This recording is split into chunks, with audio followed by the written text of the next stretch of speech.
everybody, welcome back. Hope you had a great summer. Hope you're rejuvenated. Hope you spent some time with some family, friends, had a good time, let your hair down, and now you're ready for another great semester working toward your academic and career goals. I think you're going to have a lot of fun in this class. We're going to be talking about serial killers. Now, serial killers seems to be a very hot topic in the field of criminal justice. Seems to be a lot of interest in it. You don't have to take my word for it. Look at all the movies and TV shows and books, fiction, nonfiction that's been written about extreme violence and serial killing, and see all the money that's brought in. There's a great deal of interest in this area.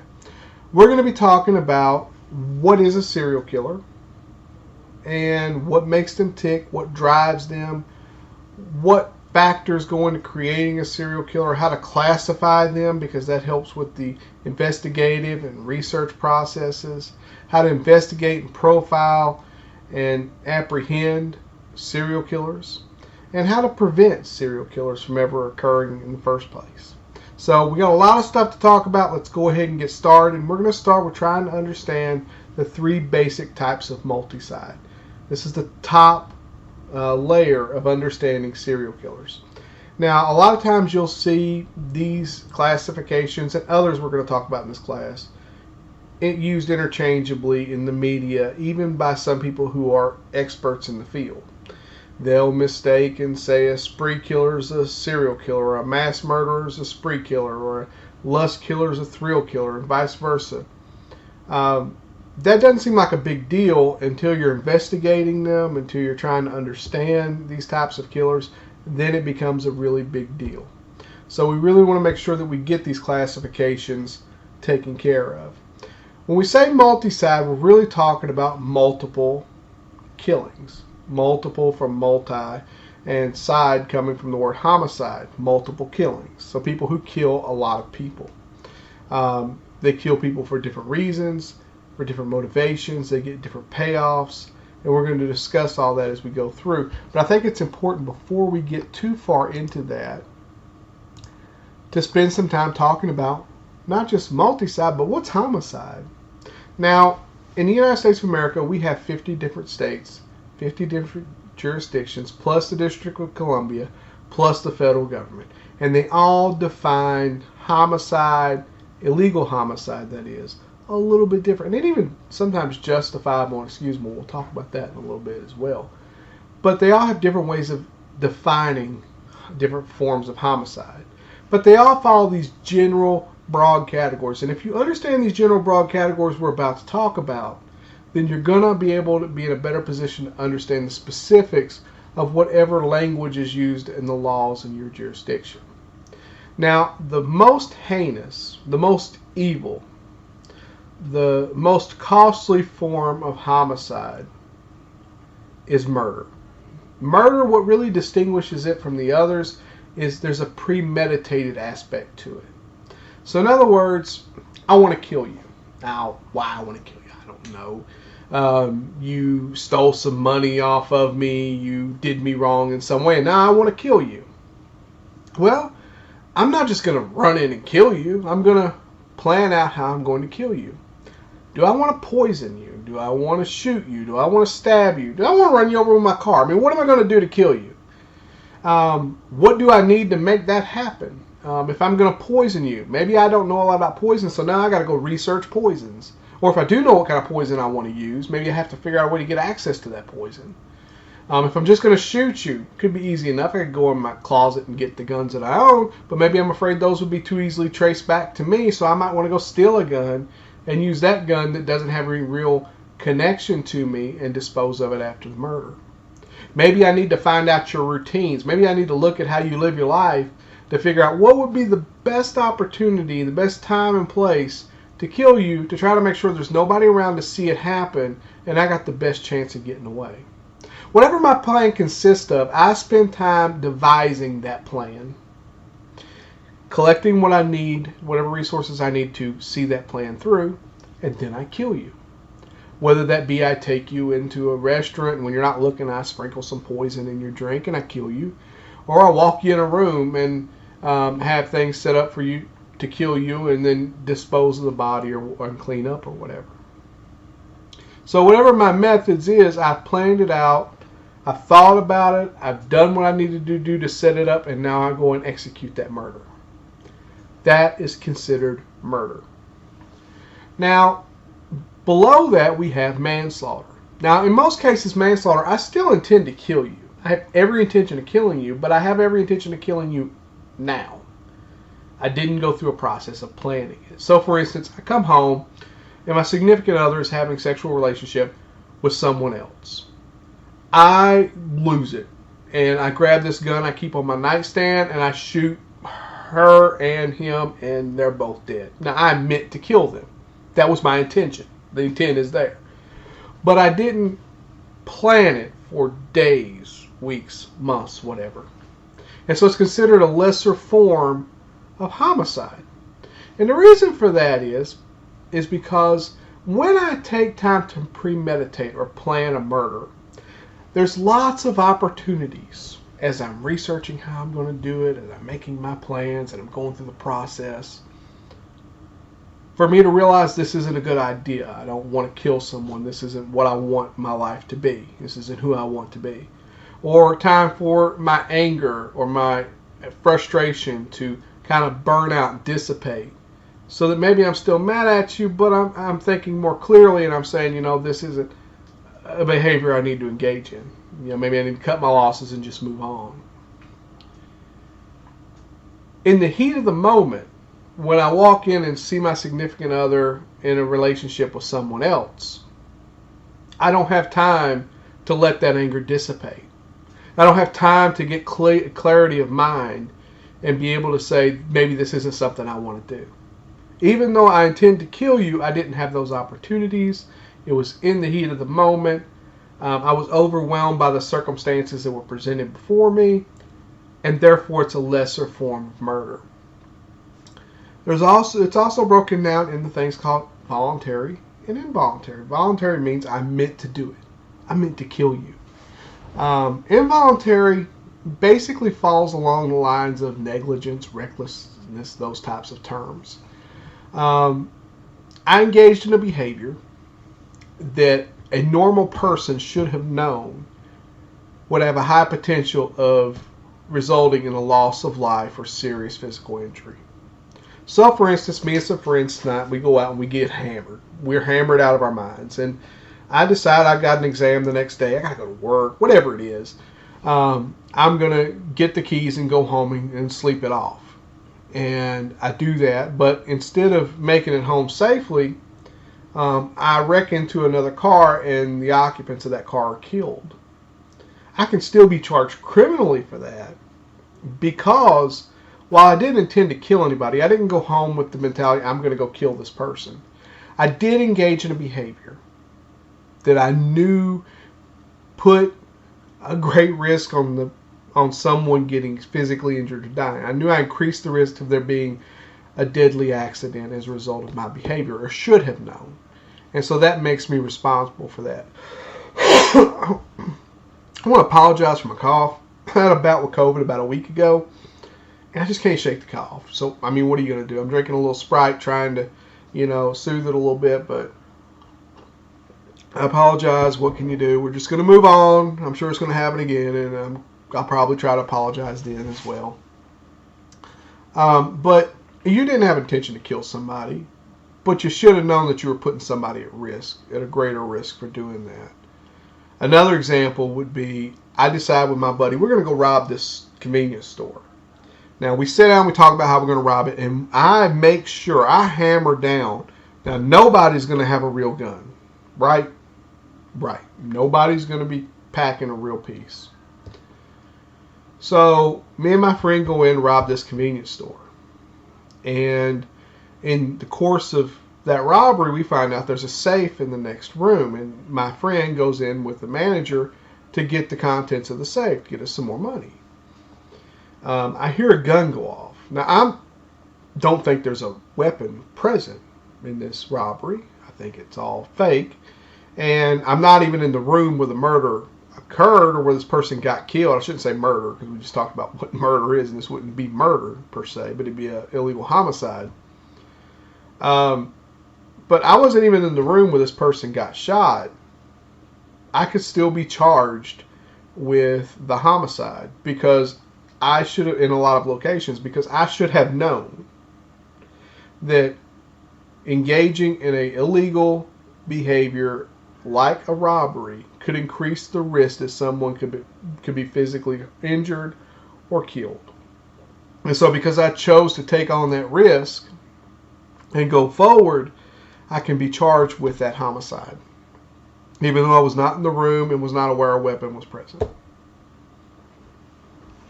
There's also excusable and excusable and justifiable forms of homicide.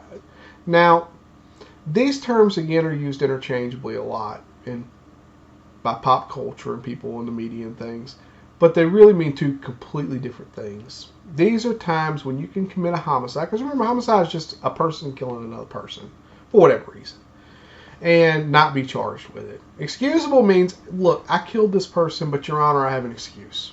And the most common one is, hey, it was self-defense. You know, he was shooting at me, and I wanted to survive. I wanted my family to survive, so I shot him. It's, you know, it was all what I had to do to protect myself. It was self-defense. That would be an excusable homicide. Another one would be like the stand your ground laws we see in Florida. Justifiable is different. Justifiable means that you have a right, and in a lot of cases an obligation, to kill. So, for instance, let's say a soldier is overseas defending democracy, our freedoms, our way of life, and he's ordered to go and engage the enemy and people get killed. Well, that's still homicide. A person still killed a person, but it's considered justifiable. It was part of their duty in protecting our way of life as a military soldier. Suppose you work for a prison and you're the person who, this prison is a prison that executes people under the death penalty, and you're the person that does that. Well, you're technically killing people, you're committing a homicide, but it's justifiable, it's part of your job, it's part of your responsibility of what you do. And so that's not something you can be criminally prosecuted for. Or a police officer that's being shot at and returns fire and kills the person shooting at them. That would be considered a justifiable homicide. So those are all forms of homicide where you're actually it's sometimes required, but there's a reason, a justifiable reason why you committed that homicide. Some of the classifications, these are more general classifications. We're going to get more specific over the next about 4 modules. But some of the more broad ones, family slayer or annihilator. These are people who kill their whole family. Oftentimes they'll kill themselves. One of the ones that come to mind to me was, and this has been several years back, it's been a while now, is Chris Benoit. And I don't know how many people are familiar with him, wrestling fans or whatever, but he had CTE, wound up killing his whole family, and then committing suicide. So that's what those people are. Murder for profit, these are people that kill for money. This could be a hitman. You know, you pay me so much money, I take this person out. This could be someone who, you know, runs a home for people who are sick or whatever, and they're getting people with pensions, Social Security, whatever. They're killing them, and then they're just letting those checks keep coming in, not telling anybody this person's dead, and collecting the money. Murder for sex, these are people who, murder is actually part of their sexual process. It's part of getting gratification from their sexual exploits. Set and run killers, these are people who spend a lot of time making sure they have an escape route. They know how they're going to get away. Psychotic killers, these people have breaks from reality. And they're not operating in the same realm of reality that me and you are. To them, they may not be killing a person. They may be killing a demon, the devil, maybe an alien, whatever it is. In their mind, they're not killing a person. Disgruntled employees, these are people who feel like they've been wronged in the workplace. They didn't get a promotion they thought they should get, or didn't get a raise they thought they should get, or whatever it is, and they decide to go in and start killing a bunch of people. Disciple killers, these are people who kill because some leader tells them to kill, usually some type of religious leader or somebody that has that type of feel to them. Think of Charles Manson and his guys, or his people going out and killing people. In the 70s, there was the religious leader, something Jones, I think, took his his congregation out in the woods and had them all drink poison cocktail. Supposed to catch a ride on a comet or something. Told them to kill the kids first. That's actually where the phrase "don't drink the Kool-Aid" comes from. Is don't drink the concoction that they had made to kill themselves. Ideological, I'm going to kill to make a statement. I'm going to kill to try to change society in some way, to make a point, that type of thing. Institutional mass murderers, these are people who are in a criminal organization, think a gang or the mafia or something like that, and an order comes down to kill somebody or to put out a hit. You don't really get any monetary reward usually, but it's just part of your responsibility for your part within that criminal organization. So it's just something you just have to do. The first form of multicide we're going to talk about is mass murder. Now, usually what I'll do when we go through these different classifications is I will go through and give you one or two very distinct examples of whatever we're talking about, just to kind of illustrate the point. I'm not going to do that with mass murder. Now, I'm not going to do it for two reasons. One, we're doing three different forms of multicide. If I did that for every form of multicide we're going to talk about, we would be here a lot longer than you want to be hearing the sound of my voice. So part of it is just time constraint. The second and more sad reality is that our society right now is plagued with mass murders, and you probably, once you know what they are, can think of a dozen examples of mass murders you've heard about, some of them extremely recently. It's a sad part of where we're at as a society right now. But essentially, mass murder is the killing of 3 or more people in one big event. Now, most of the time, it's within one geographical location. So they'll blow up a building, or they'll have a school shooting and it'll occur at that school, or it'll occur at one movie theater. Whatever it is, it's one place. Now, there is times when we have what we call purification, where there'll be multiple sites, but usually they're within a very short time span, and they're picked distinctly to maximize the effect of the murders that they're going to commit. Now, these people often, their targets are random, but the locations and the significance of the targets, or the significance of the targets, aren't. So, for instance, they didn't know who was in the World Trade Center, but they knew the significance of that as a symbol of our economy and our wealth. If you think about other mass murder types, think about school shooters. They feel wronged at school for whatever reason, and they go in and shoot up the school. It's very concentrated to that school. Sometimes you'll see them kill their family first or something like that on a rare occasion. But for the most part, it's confined to that area or surrounding area. Some of the others that we're going to talk about will also highlight, for instance, Dylan Roof decided to go and kill a bunch of people at a historically black church in Charleston, South Carolina, one of the oldest churches in the South, very cultural, a strong heritage, a very powerful symbol within the African American community. And he felt like that it would be the spark needed to set off a race war. So, whatever their motivation is, they select their targets for a purpose, but they don't necessarily select the individuals for a purpose. Sometimes they can, but for the most part, they're going to select that geographic location, that symbol that's going to mean something to putting forward their agenda.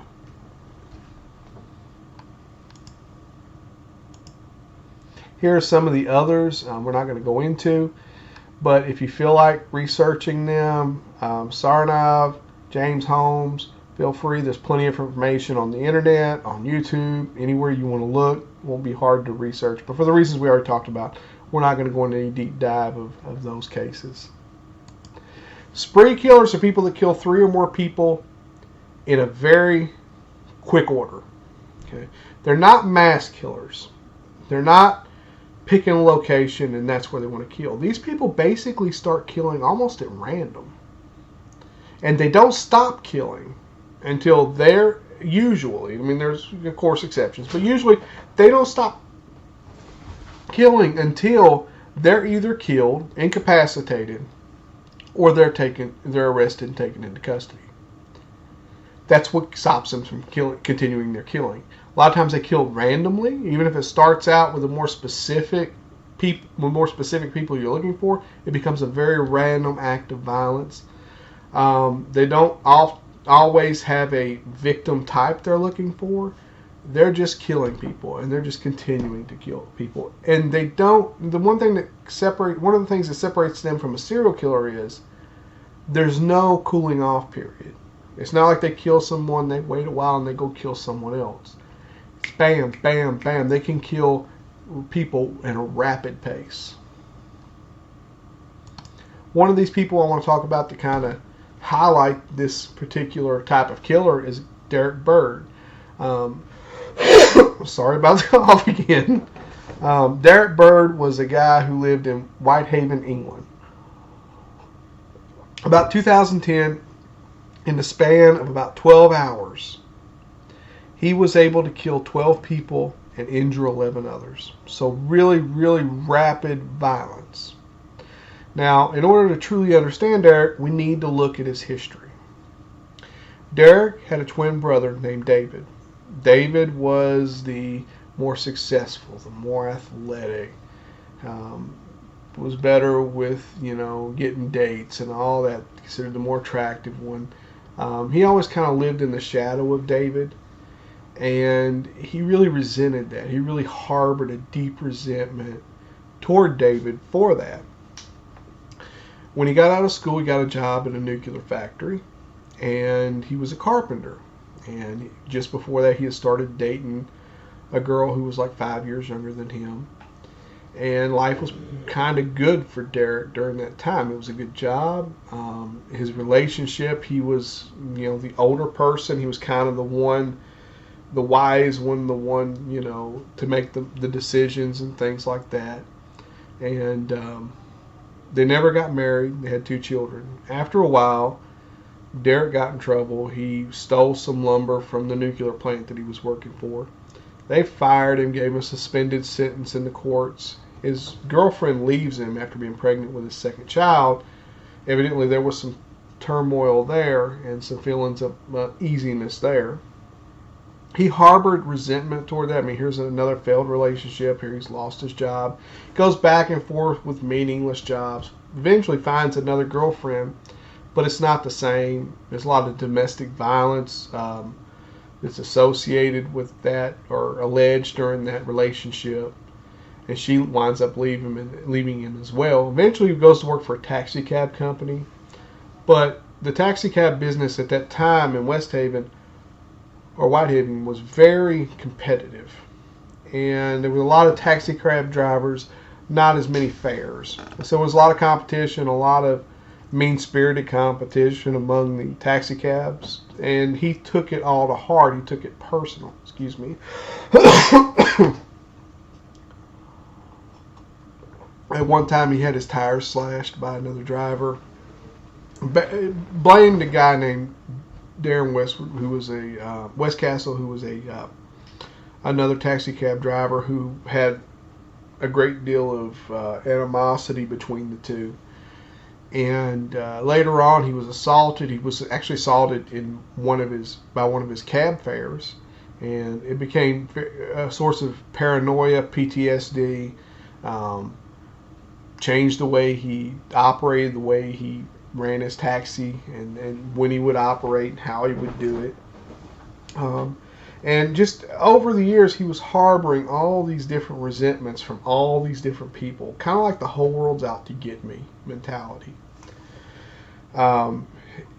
Later on, his mom gets sick. He has to take care of her. He's the one out of the family that does it, even while he's working the taxi, so there's some compassion there.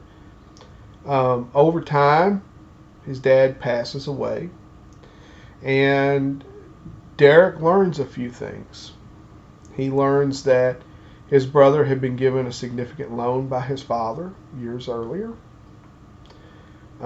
He felt betrayed because he felt like, I'm doing the work of taking care of my mother and all this other stuff happily and or whatever, and you're giving him all the financial benefits. He felt like his brother and the executor of their estate was out to get him, to cut him out of the will, so to speak. And not only that, but to get him sent up the river or sent to prison for tax evasion. And this was just the top of the iceberg of wrongs that he had seen people do to him or felt like people had done to him throughout his life. He gets a gun. He has plenty of guns. And he goes to his brother's house one night. Has a gun, has a silencer on it, goes into his brother's bedroom, shoots his brother 11 times in the head and body area, basically annihilating his corpse. Which shows a lot of anger, a lot of hatred, a lot of passion. It's a lot more than you need to kill a person. So he does that. He leaves. And he goes to a guy by the name of Kevin's house. And Kevin is the executor of the will and the estate. Well, he's not home. And so Derek decides, hey, I'm going to stay here and wait on him. And he waits on him for 4 hours. And people walking up and down the road, they see Derek there. It's easy to know who's doing this. Well, about 10 o'clock in the morning, Kevin drives up his driveway. And he's like, why in the world is Derek here? So he gets out, and Derek shoots him twice. Well, it doesn't kill him, even though he's a 60-year-old man. He's able to get back to his feet, try to escape and get away, but then Derek shoots him 2 more times. So he's dead. And I guess Derek decides, hey, it's on now. Let's just go ahead and settle all this. And he takes off and goes back toward the taxi cab company that he works for. And he sees Darren Westcastle coming across the street. And he says, hey, come here, I need to talk to you. And Darren's like, what in the world does he want? Because again, there's a lot of animosity between the two. And when he gets up to the car, Derek shoots him in the face and kills him. He takes off, drives down the road, sees a couple other taxi cab drivers, shoots them. Luckily, one in the face, one in the back. Luckily, they live. And then just goes on a random killing spree. Again, kills 12 people total, injures 11 others. One poor woman, he stops in the street and asks her, "You having a good day?" And then just pulls up and shoots her in the face. Eventually, he wrecks his car. He's in the woods. He goes in the woods anyway. And he winds up shooting himself, committing suicide. So that is Derek Byrd, a good example of what a spree killer would look like. Just offing people continuously. Now, if we're going to talk about serial killers, and that's the bulk of this class, we're not going to spend a lot of time on this today. But just to introduce you to some of the terms and some of the thoughts, serial killers are people that kill 3 or more people over a span of time with a significant cooling off period. That's the difference between them and spree killers. Spree killers, there's no cooling off period. They're bam, bam, bam, bam, bam. Serial killers take time off in between kills for different reasons. And we'll talk about those different reasons as we look through the different classifications of serial killers. They have differences in how they select their victims. Some of them have very stringent ideal victim types. Some of them just kill at random. Some of them have psychotic breaks and don't even realize who they're going to kill until the moment that they're going to kill. They have different ways of selecting their victims, hunting their victims, finding victims. They're different in how mobile they are geographically. Some want that security of working within a confined space that they feel comfortable in. Others will go great distances to commit murders, cross state lines, whatever.